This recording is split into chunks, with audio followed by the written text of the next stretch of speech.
Normally when it gets to middle of March, I start looking at the plants that I've been growing since early autumn. So I can just assess how many I've got and is that going to be enough. And 9 times out of 10, it never will be, because you can never grow enough plants through cold parts of the year. So right now, I have to think about how many plants I need in that garden and in greenhouses. How many containers that I need to fill with plants as well, because they can be placed outside during late spring and early summer. So we've got an opportunity to grow lots and lots of things. But if we don't plan in advance, we'll end up not having enough plants to not only fill all the areas that we're trying to fill, but also to replace any that don't make it. So that's what I'm going to be doing this week. We're going to be looking at what we've got and what we need and doing something about that. We've got loads and loads of these trays, 12 cells, so you can pop a couple of seeds in each to guarantee that in the event that one seed doesn't germinate, another probably will, so you can get full packs of everything. So you're not wasting time that way, which is the reason we do that. And I'm going to move a lot of things onto one side at bench, and I'm going to start sowing more seeds, and I'm going to fill that entire bench with packs like that are going to have a plant in every one, and that's a lot of plants. And apart from doing that, we're going to sow extras as well. So even though that snow's gone and it's got a little bit warmer, we've still got a -3 coming tomorrow night. Just be aware of that. But after that, it looks like the temperatures are starting to creep up a little bit. And although we're not out at woods quite yet, we have got some more inspiration to start getting as many things sown as we can. And in most circumstances, you're going to have to take trays indoors to maximise the chances of getting any germination, because a lot of seeds won't germinate in cold temperatures. So if you're thinking about starting off things like tomatoes, cucumbers and peppers, they definitely need to be indoors to germinate. And now it's that point in year, once they've started to grow, they're not going to get too big before you're going to be able to put them outside. And that's the reason why we wait until round about this time. And April is probably going to be one of your busiest months that year. So we need to get ready for that. So this week, that's what we're doing. Some seeds, however, germinate a lot better if you prepare that seed. And by that I mean some seeds like to be soaked because they've got hard shells. And if they've got hard shells and you don't soak them, they're going to take longer to germinate. And we don't want to wait. We want to germinate things as fast as possible. So things like your chilies and your bell peppers, you need to soak.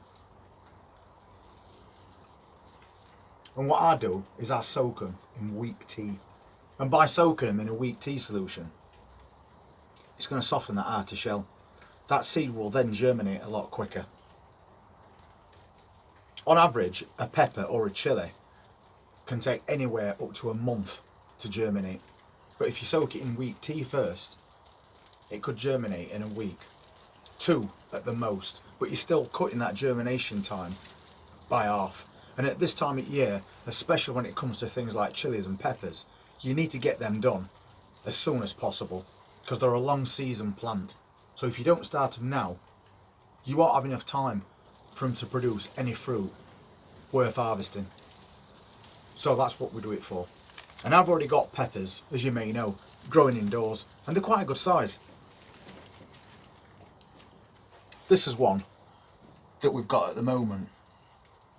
That's a sweet bell pepper, and it is a good size. But we also want to make sure we've got plenty of those. 3 times as many as I need is what I need to do. Because again, in the event that I lose any of these plants, it's going to be too late to start growing peppers especially. So the more of these that I can grow, the better. So I've got a pack of sweet bell pepper seeds here. There's quite a lot of seeds left in this packet. But once we get past a certain point in year, it's going to be too late to plant these anyway. So I'm just going to put a lot into soak. And I'll sow every single seed. And it's as simple as putting some wheat tea in one of these little jars. That's a sandwich spread jar that we rinse out and save because they're perfect for this sort of thing. And then we can just put all the seeds into this tea. And if you can see, I've put quite a lot of seeds in there. But it's better to do it now and have too many plants than none at all. And I put it in there and I'll just give it a quick shake. And then that's all the seeds prepared. And we'll soak those at room temperature overnight. And then we can start and sow them as early as tomorrow, which is what I'm going to be doing. I've also got some of these.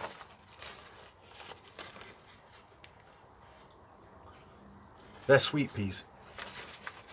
And we saved them from last year's plants and let them dry out, because then we can pop these open and use the seeds to grow as new flowers this year.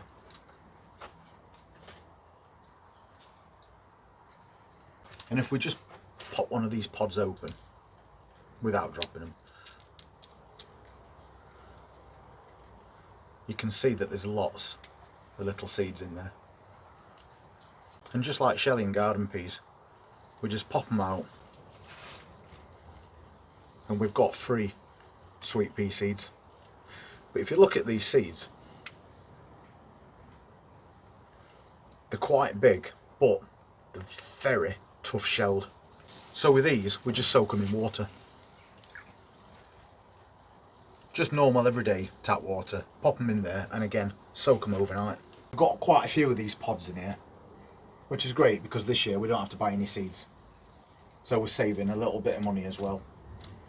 So we just need to carefully open every pod and try not to drop seeds all over the floor. And then drop the lot into his jar. However many I want. Because I have got lots of these pods that we saved. Some of these pods have got 8 seeds in them. Some are slightly less. But the fact that we're getting them for nothing is worth saving them. And some of these pods have actually popped while they've been in here. They've basically shelled themselves, which is part of that self-seeding process that plants do. So we'll take away anything that's rubbish. And we've got a few more there. So we'll pop those in as well. And we've got quite a few seeds in that jar now. And again, indoors, room temperature, overnight. That's all we need to do. So we'll do those. And then we'll do it again with some more a bit later on. Maybe at the end of April, so we can keep having flowers all the way through the year. But it's a cheap and easy way to grow your plants by saving those pods at the end of the year. So we'll cover that when that time comes. So we'll take those back indoors, we'll get them soaked. And then tomorrow we'll be back out and we'll be sowing all those seeds and getting something else started early in the year. As well as filling a bench with trays of things like cabbages, cauliflowers, broccoli, Brussels plants.